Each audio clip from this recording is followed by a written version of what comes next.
Good afternoon, Dharmendra. I'm Abhishek, and along with me is Dharmendra, an old friend of mine and a passionate runner and a coach. So today I'm going to be talking with Dharmendra, fondly called as Dhammo by his friends, and talk about his passion, which is running, and have a broad-based conversation with him in terms of how the field of sports per se is evolving and what kind of careers it throws out for the young generation of today. Mm. What a lot of people don't know is that Dharmendra was once a strategy consultant as well.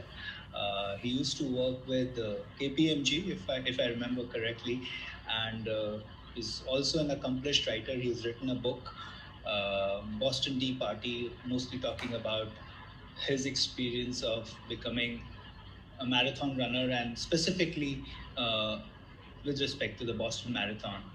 And he went to a top of the line business school, which is IIM Lucknow. So, without keeping you away from Dharmendra, I welcome you once again, Dharmendra, and let's straight away get into this and understand what's your take on interdisciplinary nature of sports and what are the new careers that are emerging in this space. So my first question to you, Dharmendra, is mostly about your journey. So maybe you can just briefly describe at what point the transition happened, how you moved away, and what were the key driving factors for you to move from a demanding and a challenging and an interesting job at KPMG to running. Thanks, Abhishek. Thank you for having me on this. So my quick take is I took a sabbatical from work to try and qualify for the Boston Marathon in early 2011. So I spent 5 months in the US thinking that, I will improve my running and then I'll come back to my job and, continue working. What I didn't expect were two things in that order almost. One is that I actually did qualify for Boston, which means I ran a time which is eligible for a Boston standard for my age group. Uh, the second thing was that the sub note to that is that wasn't enough to get me a qualifying place, right? You hit the norm. It's, I joke to some people who understand it, especially you would understand. It's like Delhi University cutoffs, right? The number of people who make, 99% is a very large number. And once you make that, even in that, you have like a, merit list, which works. And Boston works largely on that principle of 25 to 30 odd thousand runners who run Boston every year.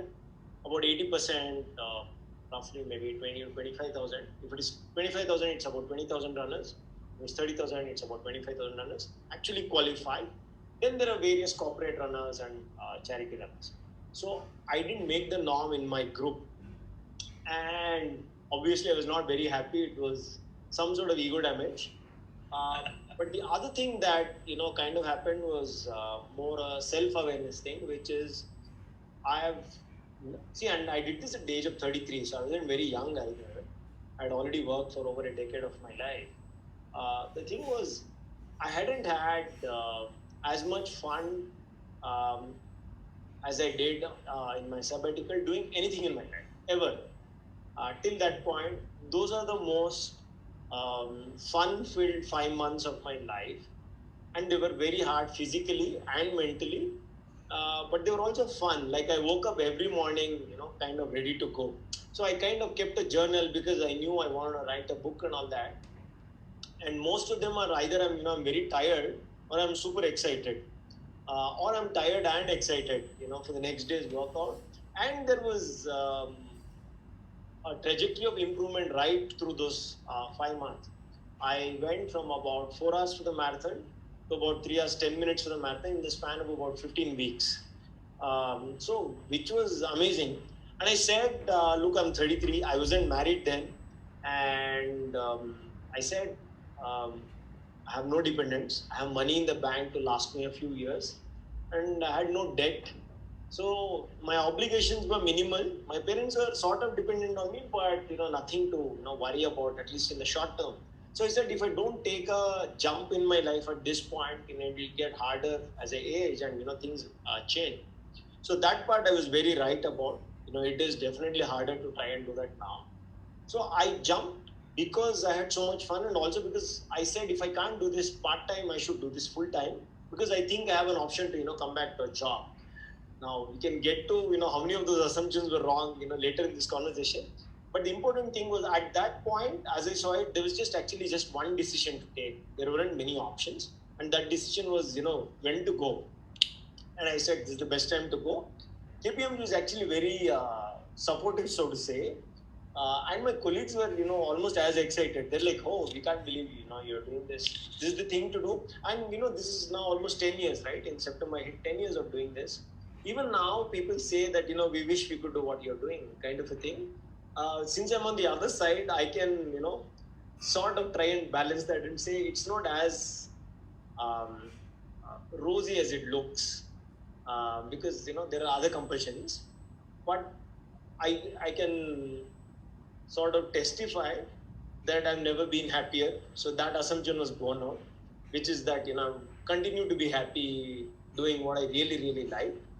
And I had already run for almost 10 years before this happened, right? So I started running at Lucknow.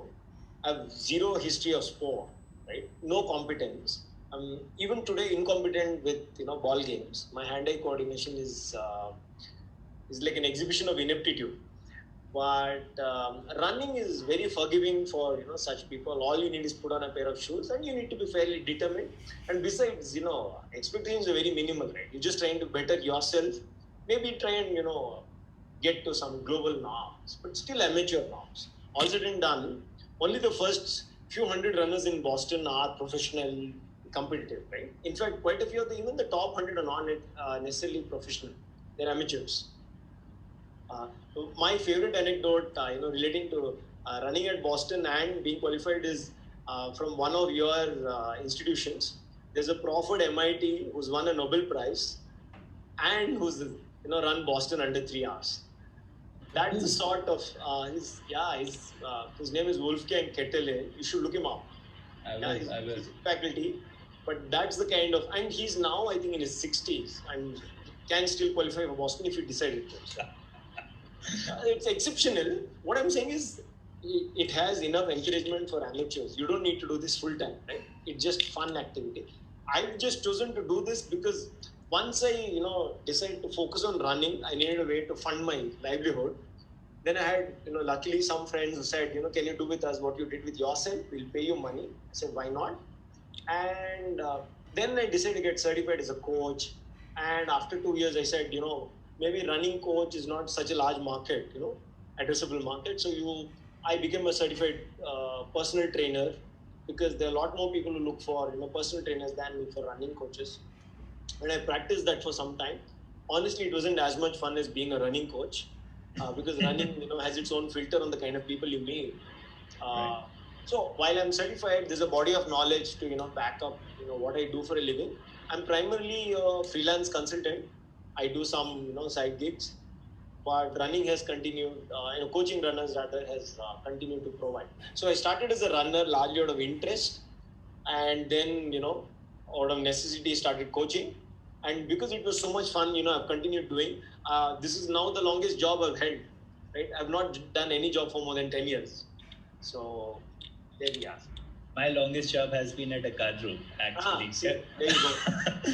And that's also born out of interest. So I think I reflect what you're saying in terms of interest being the cornerstones of things that we end up doing for long, Right. and source of great joy and satisfaction in our lives. But if I push this thought process a little bit further, and in context of sports, in context of physicality of sports, and the sheer variety and kinds of sports that are available, if I'm a dilettante and I may not have that kind of energy, eye-hand coordination you mentioned, or physical fitness, that I can become a sports person per se. Do you think for the youngsters of today, there is enough meat to pursue careers in sports, not necessarily as a sports person, but Right. ancillary careers like coaches, medics, like managers. What's your take on it? How have you seen industry evolve, and what do you think are the future potential in interdisciplinary careers in and around sports? Yeah. So I can start with the easiest. All said and done, the most popular sport in India remains cricket. Yeah. Right, certainly. Yeah. So there's a fellow quizzer named Srinath Bashya, who is much younger than us.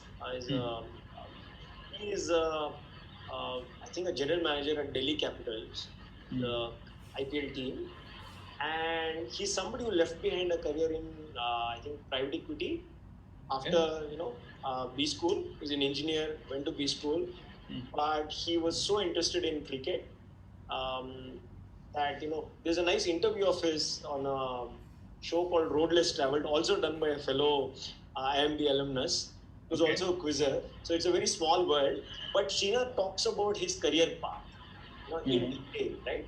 How one thing led to another and why he moved to this, and he's doing a hardcore manager's job. It just happens to be in the area of cricket. And he's an exceptional quizzer too, so he has a lot of interest. I think he talks about how being a quizzer kind of helps him, retain, process information, and put it to use, right? So careers in analytics, right? Sports analytics is one avenue. That's why I think of Srinath as one person whose career is worth emulating, and he'll probably we'll see a lot more of in the next decade or so. Sports psychology is one other field, which is very underdeveloped in India. So, every time I see, for example, PV Sindhu, who's so good at her sport, right? She's like practically number one, number two, and he's been in the top five for quite a while. There are certain opponents she doesn't have such a great winning record against, and they're not necessarily ranked higher than her. I mean, they've done really well in key tournaments.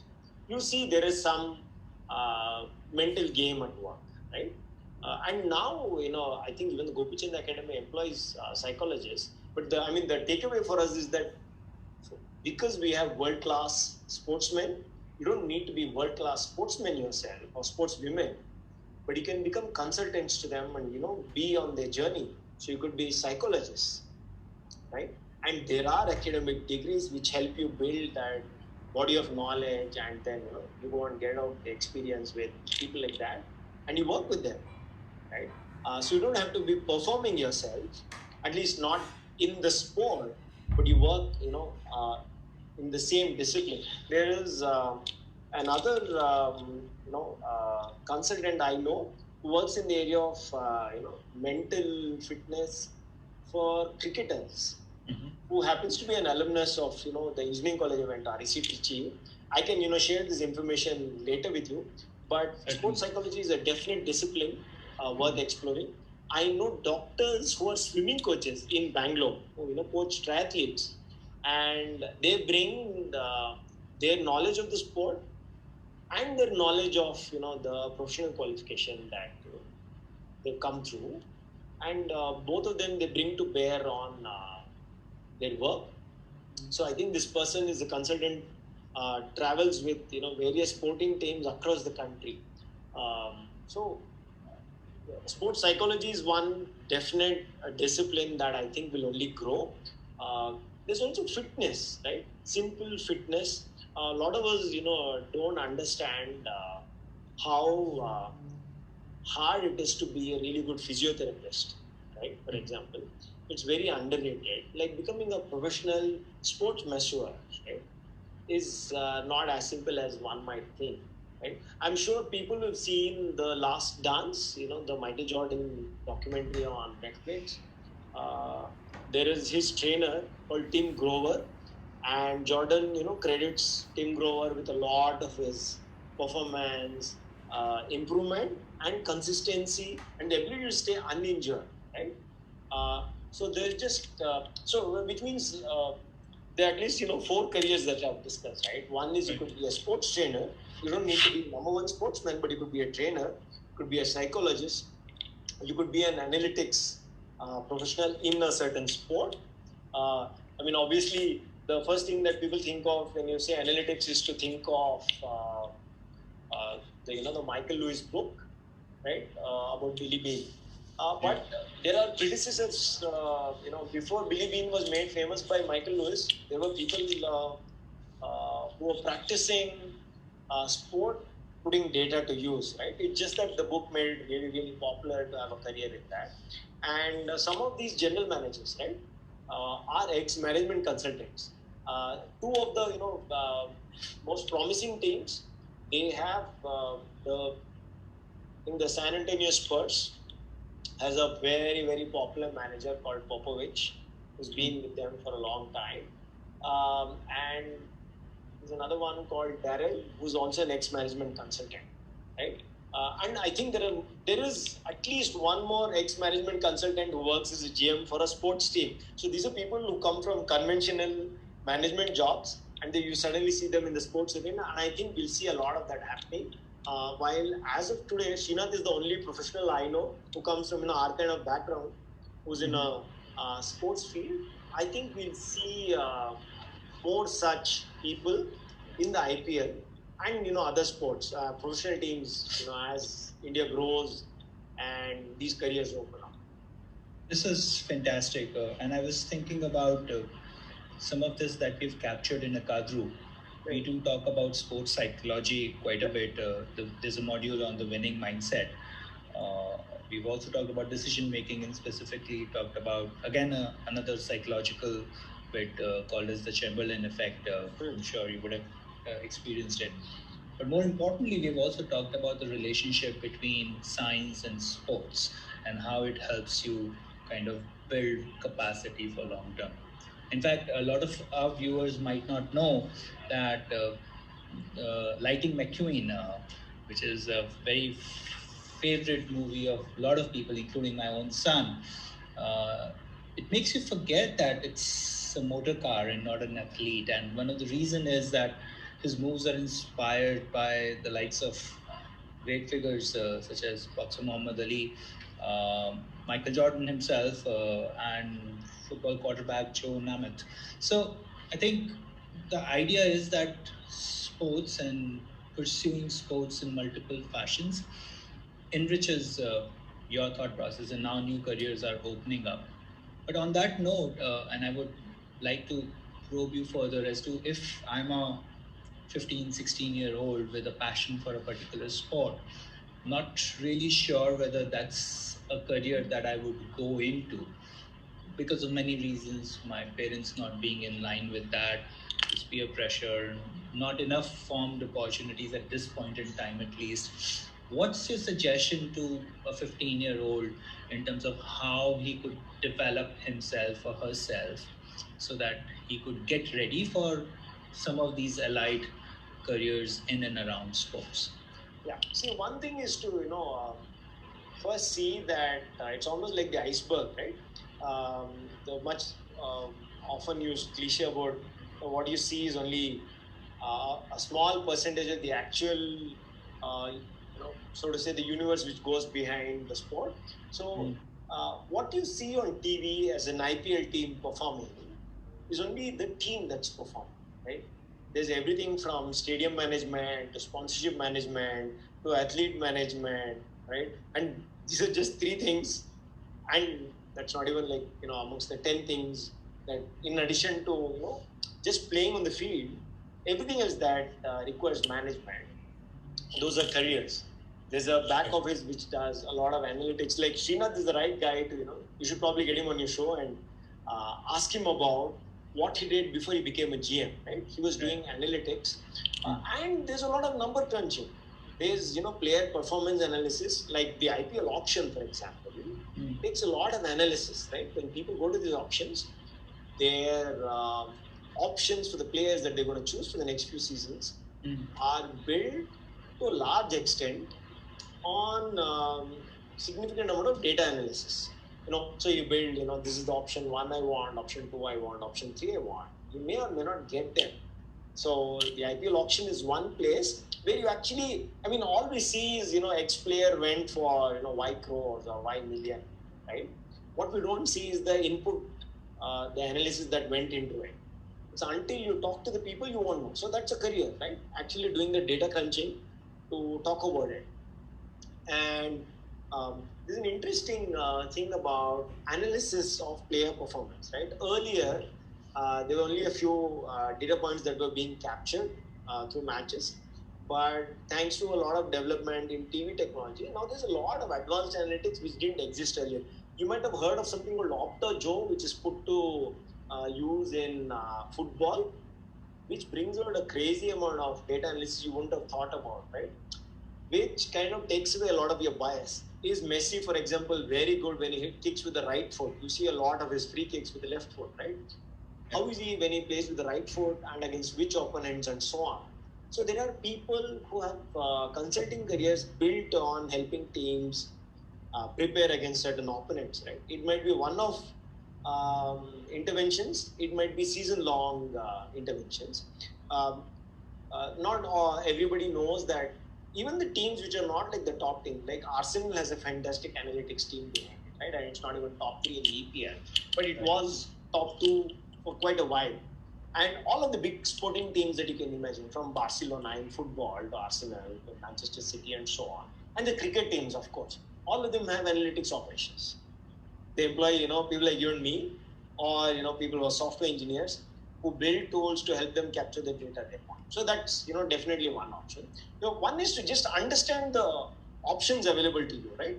So I just went into analytics because I spent some time looking there. MIT, I'm sure you do, I mean, because you're an analyst. So MIT has a sports analytics conference, right? Uh, that's a good place to start. Just go and see what those people have talked about.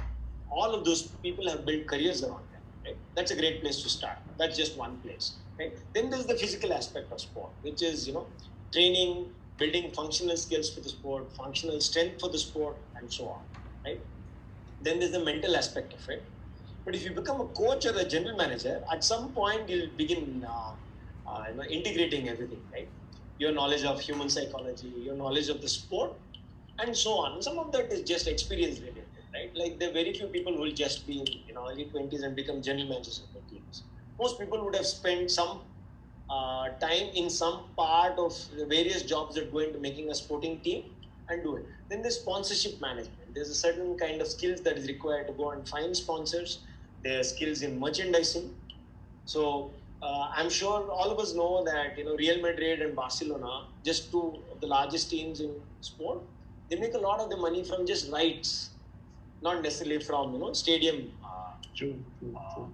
tickets. So on. So you just look at various things that go into making these things work, and each of them is like a career option.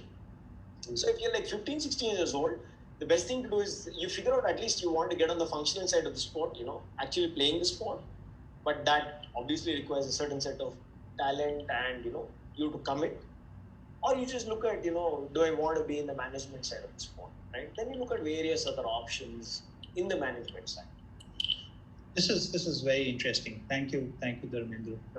And I'm thinking of the iceberg analogy that you mentioned right at the onset. Right. I mean, there's a lot of work that goes in before you see the final product. It can, and I do see from your own living example as well that there's a lot of work that happens over a sustained period of time. So I think one of the key messages that Dhammo is trying to convey to all of us is to sustainably maintain and develop our interest in whatever passion that we have, and that should certainly help us reap the requisite rewards. Now, I have a very interesting question that's come from one of our users. Sure. And this is something that I really don't have a very strong view on, but would you consider esports sports, and what's your sense around preparation for careers in esports, and what kind of parallels would you draw with conventional sports in terms of esports, and your thoughts on that? So I know very little about esports. All of what I've known is all in recent history, right? Like in the last year, 2 years, I know of players who've been who won as much as like $1 million just winning a tournament for esport. I guess it's a sort of thing that will grow way beyond what it is currently, because now there are people who have their own channels for broadcasting their games, right? In addition to playing publicly broadcast games. Right. What do I? So there is obviously certain skill involved in some of these games, right? Because I'm probably at the bottommost rung of what is required to play any of these games. I can speak with some amount of respect for people who are really good at these, and some of these people aren't even 20 years old, right? So especially with the world we live in today, where people are largely indoors or at least not interacting with a large number of people, I wouldn't be surprised if the current generation, which is say 10 years old today, by the time the next say 15 to 20, that becomes a career, like playing esports for livelihood, right? So they must be in Olympics one day. I mean, esports. Well, there would be some global equivalent of like a Olympics equivalent for esports. I wouldn't be surprised if there is one in 5 years from now.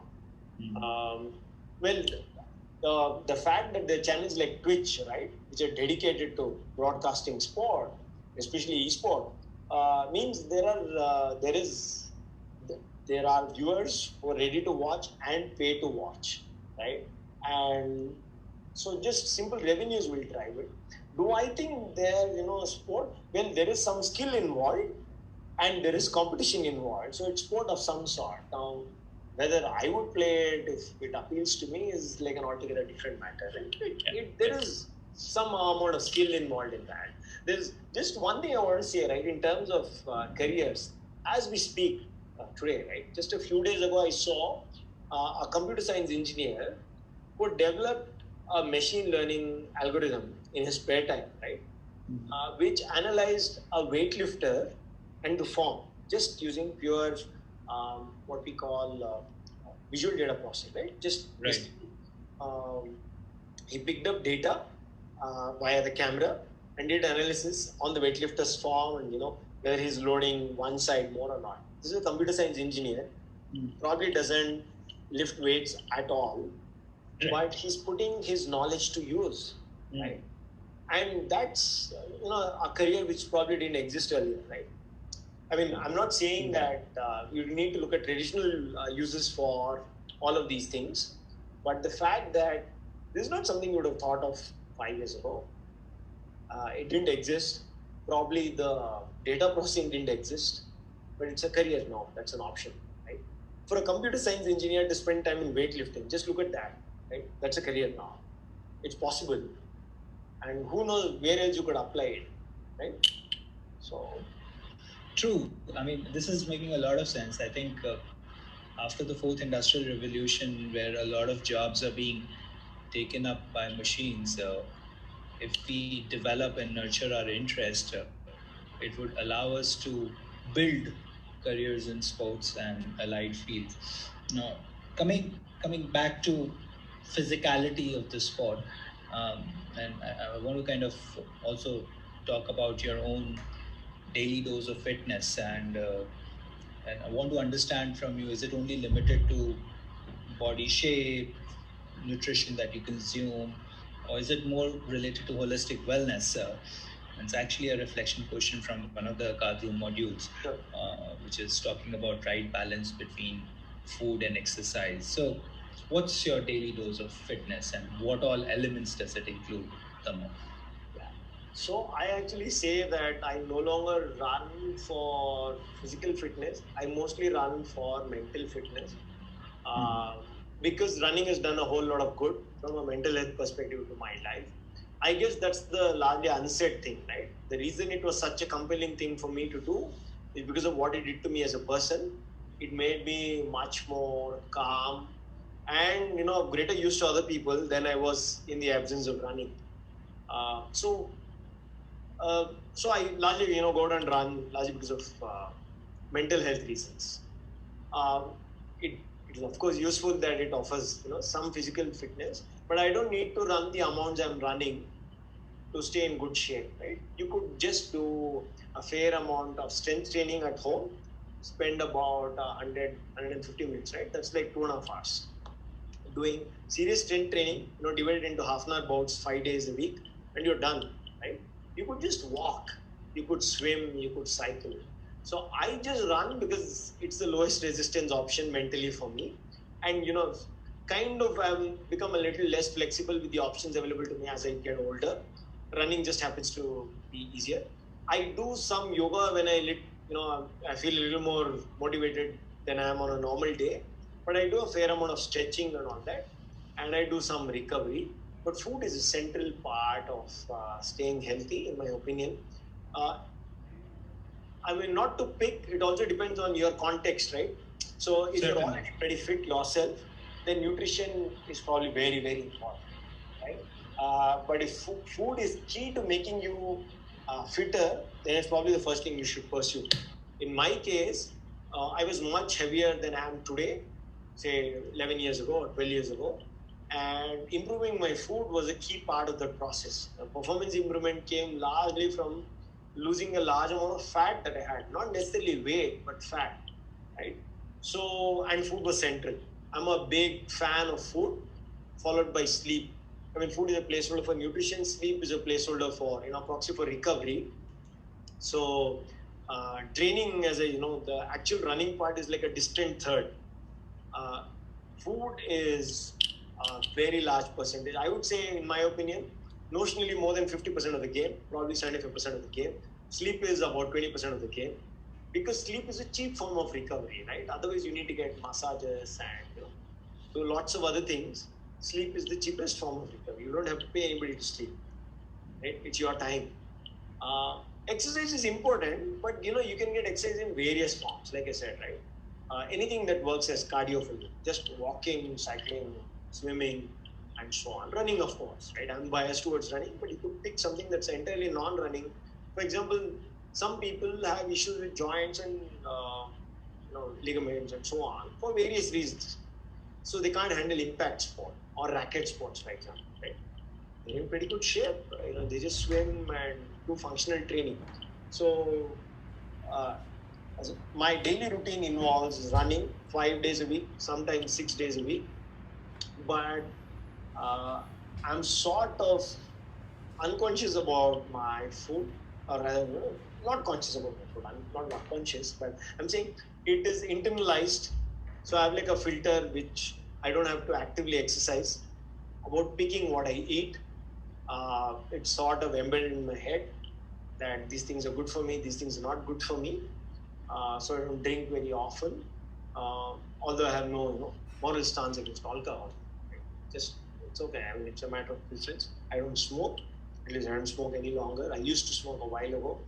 Um, Running helps me keep away a lot of good things because I know some things affect my performance. So nutrition is central. So I eat right, get a certain amount of protein every day. Make sure that I hydrate well through the day. I sleep well. Most days I get 8 hours of sleep.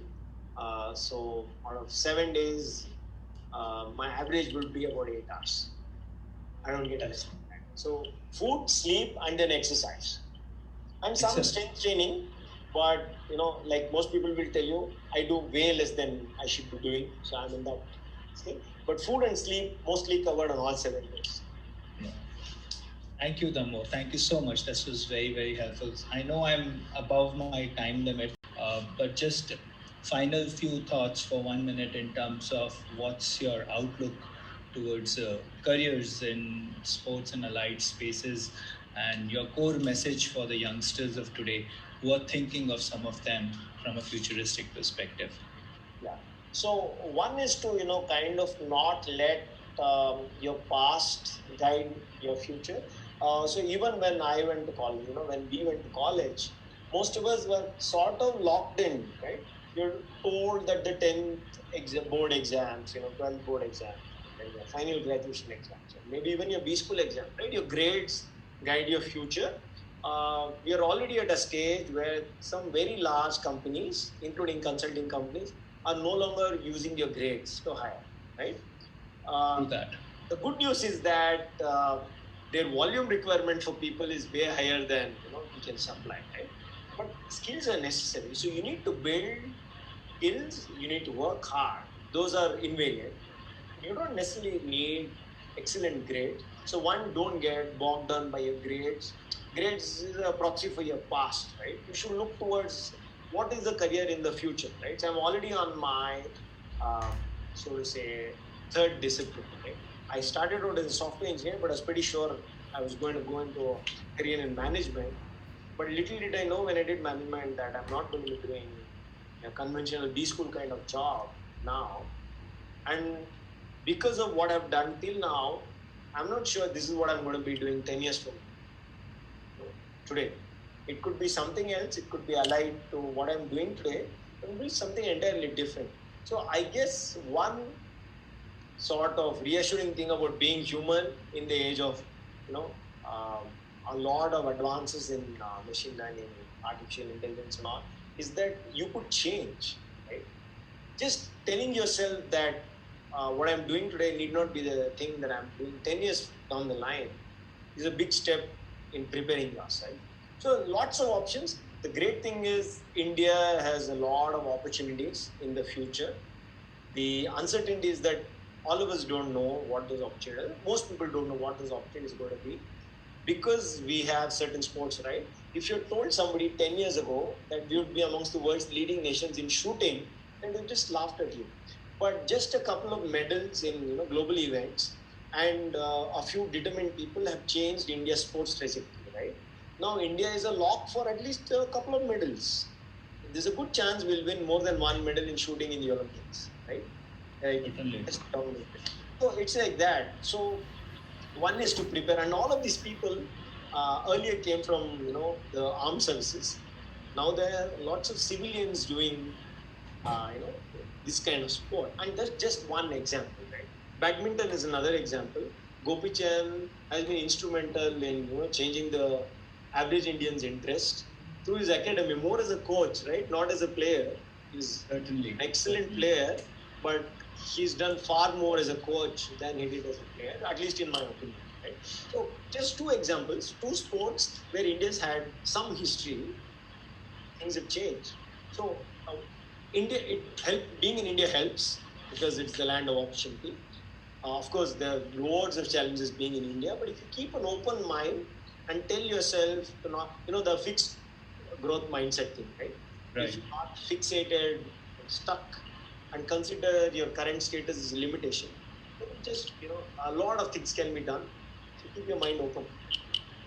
Thank you. Thank you so much, Damo. It's a pleasure talking to you.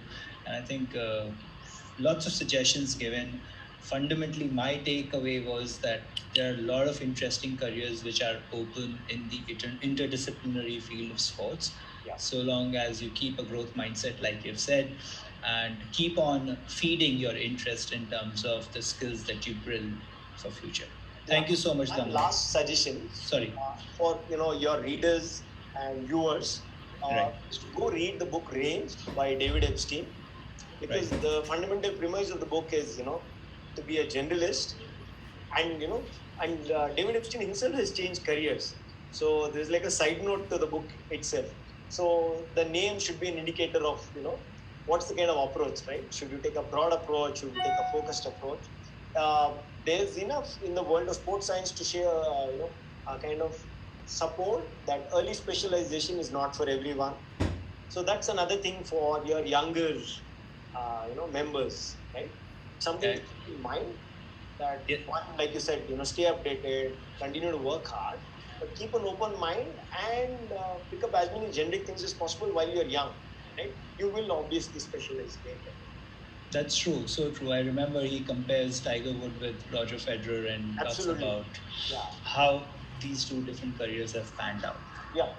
Thank you so much, Damo. It was a pleasure talking to you. And I will definitely keep you updated if there are any more questions that would come our way. Sure. Yeah. Thank you. Bye bye. Thank you. Bye.